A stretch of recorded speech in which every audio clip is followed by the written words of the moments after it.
नेताजी सुभाष चंद्र बोस, रानी लक्ष्मीबाई और सावित्रीबाई फुले जैसे हजारों स्वतंत्रता सेनानियों को श्रद्धा से नमन करते हैं। मैं इन सेनानियों के लिए कुछ लाइनें कहना चाहूंगी।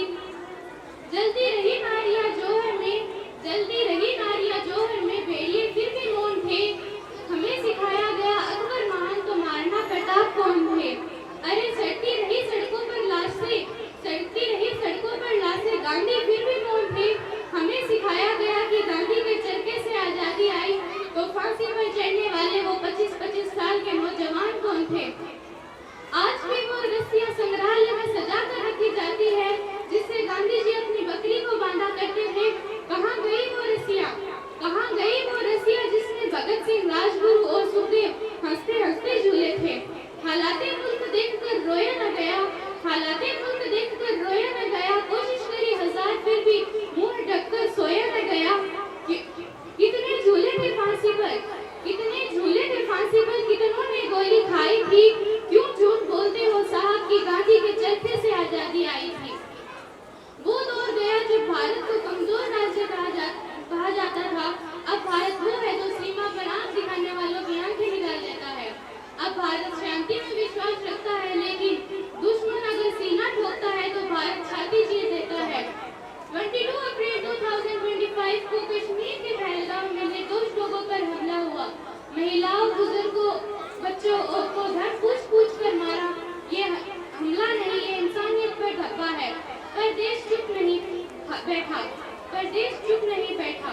ऑपरेशन सिंदूर शुरू हुआ। भारतीय सेना ने पाकिस्तान के घरों में घुसकर उन आतंकियों को ढूंढ कर मारा जो इस नरसंहार के पीछे थे। कब्र वहीं खोदी गई जहां से आतंकी आए थे और जवाब ऐसा मिला कि पाकिस्तान को भी यकीन नहीं हुआ। यह कोई दिखावा नहीं था, ये उस माँ बहन और पत्नियों के सिंदूर की रक्षा का व्रत था जिसके बेटे, भाई या पति को आतंकियों ने मार डाला था। भारत अब बदल चुका है, भारत अब बदल चुका है। अब भारत कमजोर नहीं, ताकतवर राज्य है।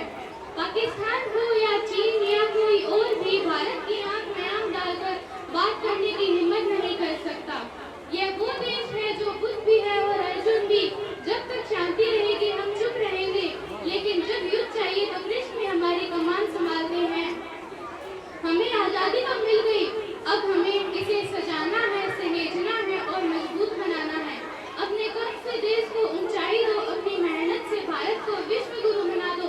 और याद रखो, भारत माता की रक्षा सिर्फ सैनिक नहीं करते, हम सभी भी करते हैं।